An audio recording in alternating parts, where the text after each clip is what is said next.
A maioria de nós, em algum momento da vida, sentiu aquela certa carência em nossos relacionamentos. Tudo bem, até certo ponto isso é comum, é um sentimento. Mas e quando nós somos excessivamente carentes? A gente fica exigente, irritante, frágil, sensível, várias reações. Nos colocamos em situações que afetam quem está ao nosso redor e acaba se tornando uma situação, um sintoma de uma disfunção psicológica séria. Como lidar e superar com essa carência afetiva? Para a gente conversar sobre esse assunto, eu tenho uma imensa satisfação em receber de forma remota a psicóloga Virgínia Elizabeth Suassuna Martins, que vai nos ajudar a refletir sobre esse assunto. Já tive a oportunidade de ter a Virgínia Suassuna comigo no ponto 3 e agora tenho a alegria de dar boas-vindas também aqui ao programa Pai Eterno. Virgínia. Boa tarde, gente. Eu é que agradeço a oportunidade da gente falar dessa temática tão importante que acaba interferindo na nossa saúde mental. E aqui nós vamos dar algumas dicas para vocês da origem dessa carência e como é que a gente pode lidar com ela. Ótimo. Acho que para a gente começar, né, para quem está acompanhando agora, é importante saber o que é a carência afetiva, até para identificar como é que anda a sua vida, não é? Exatamente. E para isso, eu gostaria que você tentasse imaginar de 0 a 10 quanto que está a sua carência.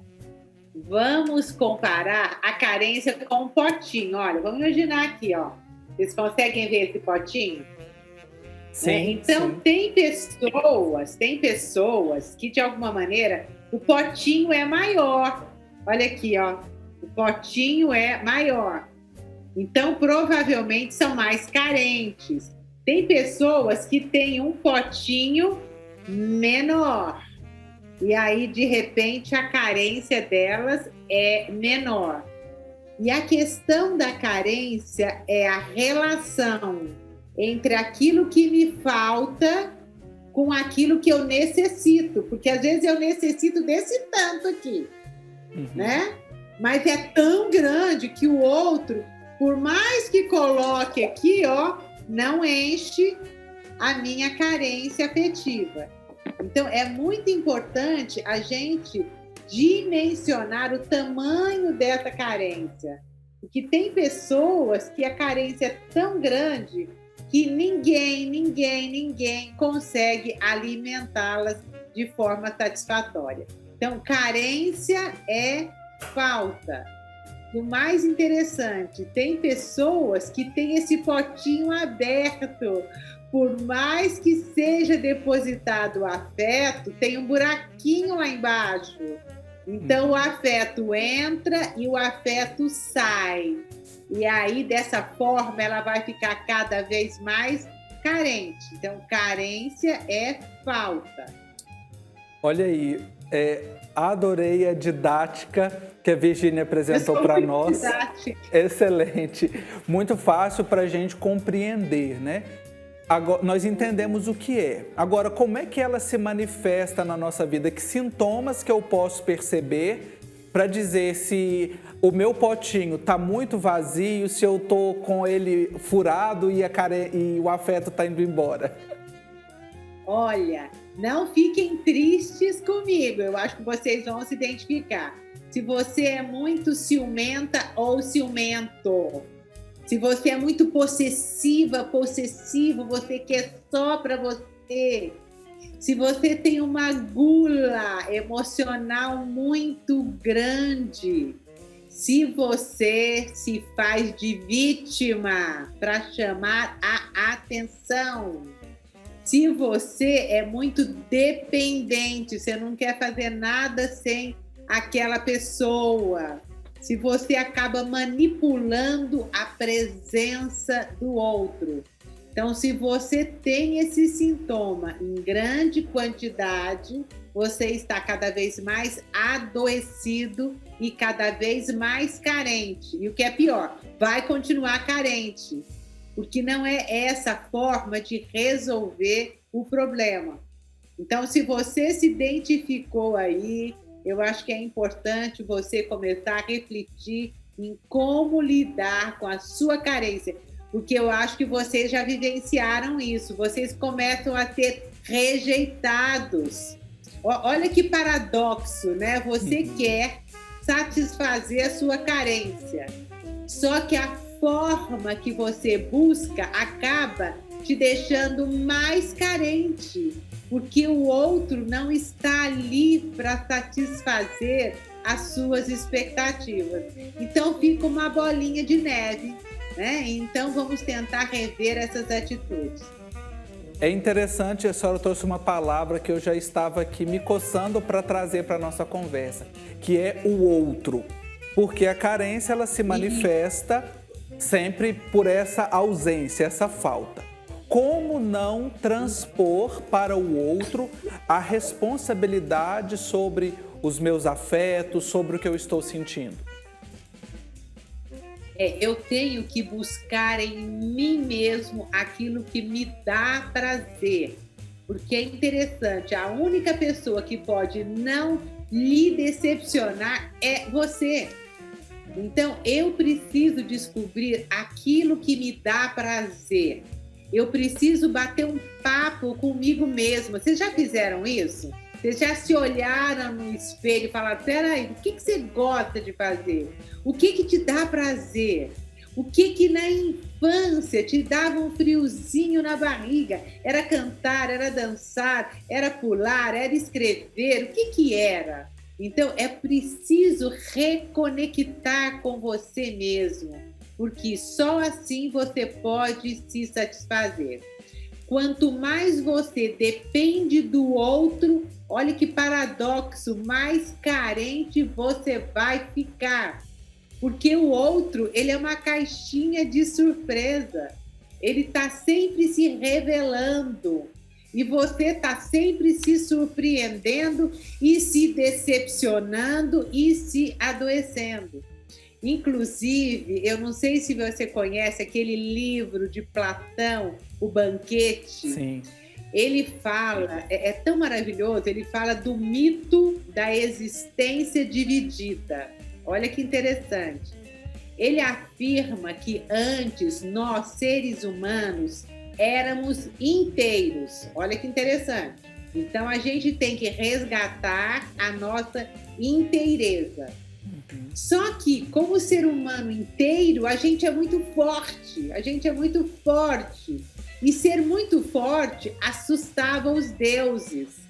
O que os deuses resolveram fazer? Dentro dessa mitologia, claro. Dividir o homem em dois. Na medida em que ele divide o homem em dois, o mito fala que cada parte procura a outra parte de si mesmo.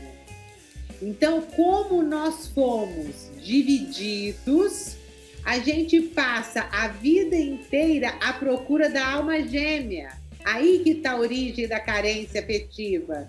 Procurar a cara metade. E, na verdade, nós nascemos inteiros, mas a nossa educação, os nossos pais, eles vão, de alguma maneira, nos castrando e fazendo com que a gente acredite que a solução se encontra fora de nós. Toda solução está dentro de nós. Então, não existe cara metade, não existe príncipe encantado, a princesa não tem o cavalo branco, a felicidade não está no outro. Acho que a gente precisa, eu brinco muito com os meus alunos, faça esse exercício, olhar para dentro, porque dentro de você tem uma fonte inesgotável de prazer. E quanto mais você depende do outro, mais você é abusada pelo outro. E aí que se encontra a origem do ciclo de violência familiar. Porque o outro, na patologia dele, ele percebe a sua carência e ele começa a te usar, ele começa a te manipular e você começa a vender a sua alma para aquela pessoa que muitas vezes pode vir a ser um psicopata. Então, geralmente, carentes afetivos, em extremos ficam vulneráveis a pessoas com patologias como a psicopatia. É interessante essa abordagem, né? Essa compreensão que a gente precisa de ter das relações, e isso vale, creio, né, Virgínia, para todos os níveis, seja na relação com os amigos, seja na relação amorosa, né, na relação familiar, pais e filhos. E quando chega-se a um nível exacerbado dessa carência, claro, é preciso tratar, nós precisamos nos tratar. E o que fazer? Ou como perceber que eu estou num nível de carência tão grande que eu necessito de um tratamento? Quando você chega no nível extremo de dependência, quanto maior a dependência, maior a carência. E aí é interessante, você pode me perguntar quais são as causas?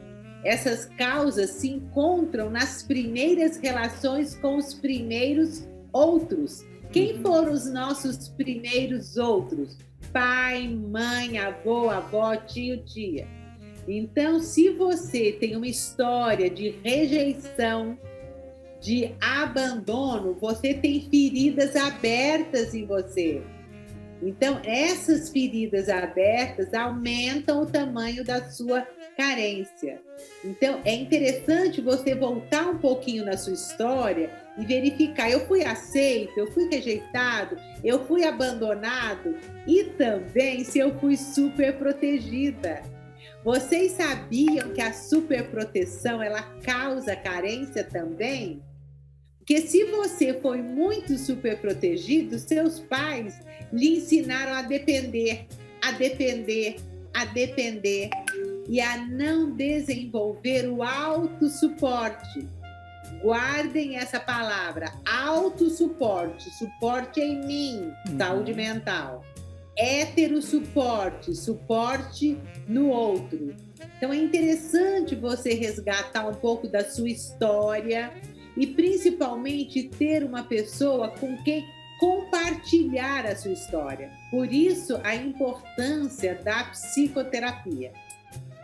É interessante essa abordagem da dependência do outro e retomar a relação com os primeiros outros, né, da nossa sociabilidade, porque também é uma forma de nós ajudarmos aos papais e mamães que estão nos acompanhando, os vovôs e vovós, também nesse processo de educação, principalmente das crianças, né, para já desenvolver uma certa pedagogia da autonomia.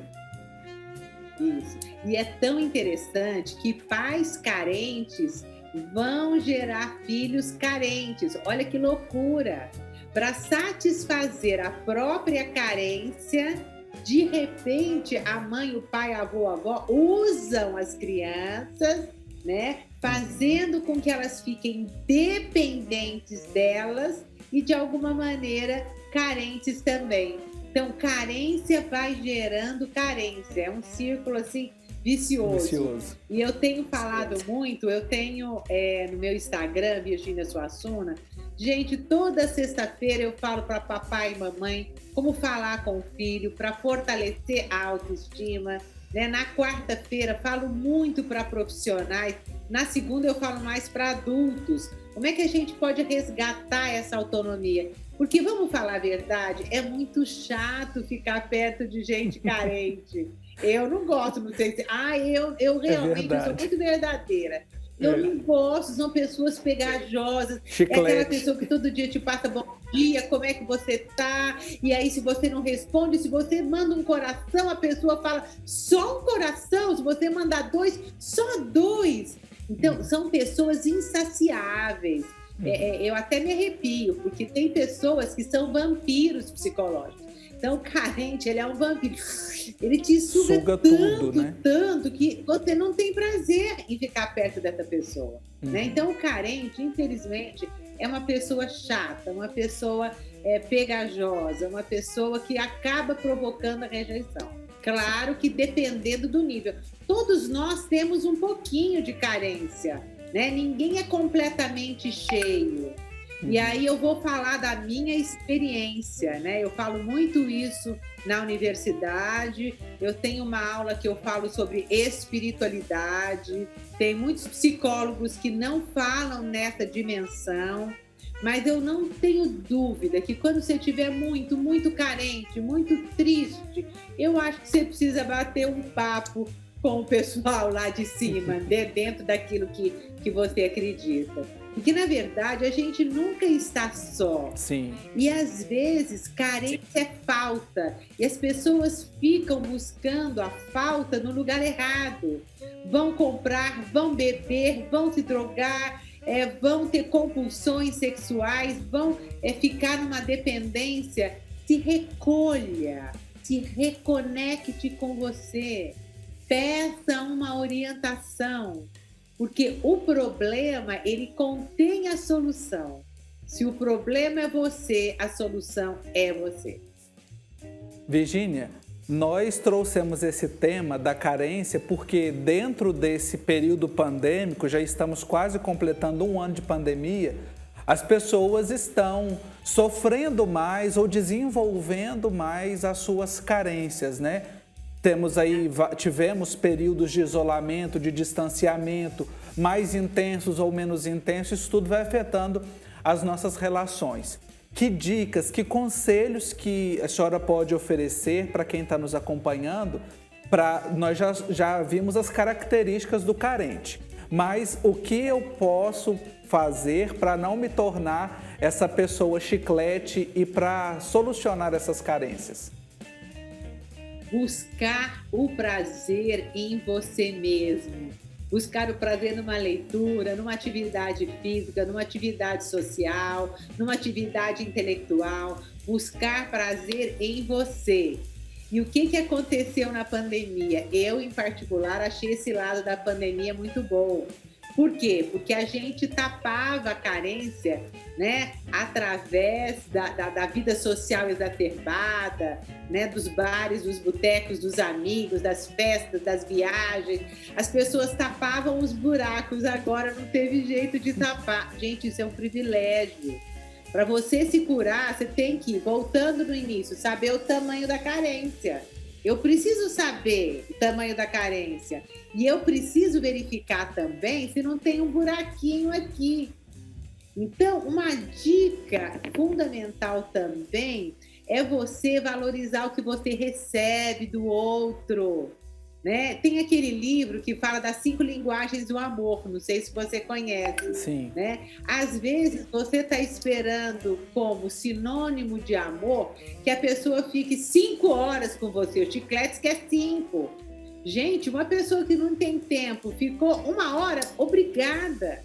A gratidão, ela cura a carência afetiva.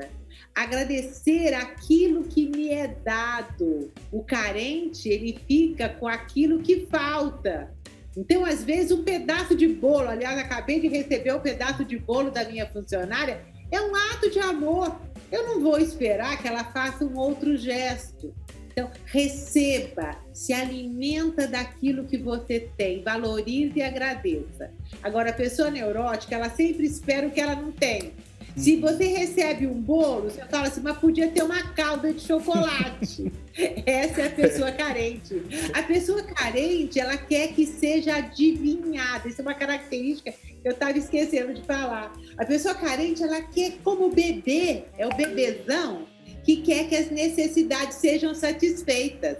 Porque com bebê a gente faz isso, né? Sim. Será que tá com fome? Será que tá com sede? Será que tá com xixi? A gente adivinha. Bebê. Então, o carente afetivo é um bebezão. E se você não adivinha, fica de cara feia. Carente afetivo emburra com facilidade. O carente afetivo está sempre muito insatisfeito. E se você tiver com uma dessas características, você está realmente muito adoecido existencialmente. E a tendência é só piorar com o passar do tempo. E falar sobre o adoecimento, né, o adoecimento da nossa alma, a terapia é a forma de cuidar e de curar, de sarar. Nós estávamos aqui conversando antes da entrevista iniciar. aqui em Goiânia tem um espaço privilegiado para quem deseja se cuidar, né? E acredito que em vários lugares do nosso Brasil, principalmente próximo às universidades, faculdades que oferecem o curso de psicologia, também nós encontramos serviços semelhantes. Gostaria que a senhora falasse um pouco para nós e também sobre essa importância do acompanhamento terapêutico. Isso. Então, a terapia nada mais é do que um processo de autoconhecimento. Você vai lá como se você fosse no médico, vai fazer um raio-x de você, vai fazer um raio-x do tamanho da sua carência, da origem da sua carência, vai te dar estratégias para você se redescobrir. E nós temos o Instituto de Gestalt Terapia, www.itgt.com.br. É o endereço que aparece aqui no vídeo. Já está aqui no vídeo. Isso. Já está aí. É 3941-9798. Você vai ligar ou pelo site você vai marcar uma triagem. Nessa triagem, você vai falar o que você busca. É para você, é para o seu filho, é uma terapia de casal, é um problema de suicídio, é depressão. Qual é o problema? Por quê? Nós temos mais de 100 terapeutas pós-graduados que estão ali para atender você e que se especializam mais numa ou em outra dinâmica existencial. O ITGT ele é conveniado com a PUC. Eu sou professora da PUC. Muitos de vocês não eram nem nascidos desde 1977, né? Então, mais de 30 anos nós temos esse convênio. O aluno faz a pós-graduação. É uma residência em psicologia. Então, o aluno atende você pelo valor que você pode pagar, né? E muitas vezes esses casos acabam caindo comigo, que eu sou professora e eu tenho que acompanhar os casos. Então, é fundamental que você procure, leve o seu marido, leve a sua criança. Terapia familiar é muito importante. Sabe por quê? Às vezes a mãe chega para mim e fala assim, mas eu dou tudo para o meu filho, eu dou tudo. Como é que ele é carente? Olha que interessante. Sim. Porque às vezes aquilo que ela dá não enche o potinho dele, não é? E ele não aprendeu a reconhecer o que a mãe dá. Então, na terapia, isso com marido e mulher também, a gente resgata o diálogo. Como é que você quer que eu cuide de você? Eu estou cuidando, não está dando certo por quê? É o seu potinho que está furado? São 16 horas. Entendeu? Então, é muito importante. Terapia é a cura pela fala. Quando você fala, porque a patologia é o diálogo abortado. Sabe o diálogo abortado? Você fala, o outro não entende, você fala, conversa de meio de maluco. Sim. Então, na terapia, o terapeuta vai colocar você e seu companheiro, sua companheira juntos, vocês vão falar e o terapeuta vai ter uma ponte. Nós somos ponte, gente. Olha que, né, graças a Deus, a gente tem essa vocação de fazer com que o diálogo aconteça. E vocês não têm noção de como isso cura. Porque aí sim, você não vai viver de expectativas do outro. E às vezes, né, a Páscoa está chegando, tem gente que fala, eu quero um ovo desse tamanho, o outro dá desse tamanho, a carência, fica bravo. Chega para o cara ou para a mulher e fala assim, ó, hoje, esse ano, eu quero desse tamanho. Já fala o que você quer. É uma tentativa de diminuir a carência. E na terapia, isso acaba acontecendo, né? Como é que você quer que eu te cuide? Você quer quantas vezes a gente vai na sogra ou a gente não vai na sogra? Eu posso ir sozinha na sogra e tudo bem de você também não ir. Então, essa comunicação, ela evita a carência, gente. Para quem não fez ou nunca fez, vale a pena. E nós, terapeutas, fazemos também, viu? Maravilha, olha aí as dicas da Virgínia Suassuna, psicóloga, professora, escritora também. É sempre uma alegria ouvi-la, aprender com ela. Lá no Instagram também ela sempre oferece muitas dicas, né? Virgínia Suassuna, no Instagram dela. Então você pode seguir também e conferir lá esse conteúdo que ela passa com essa alegria e compartilha, né?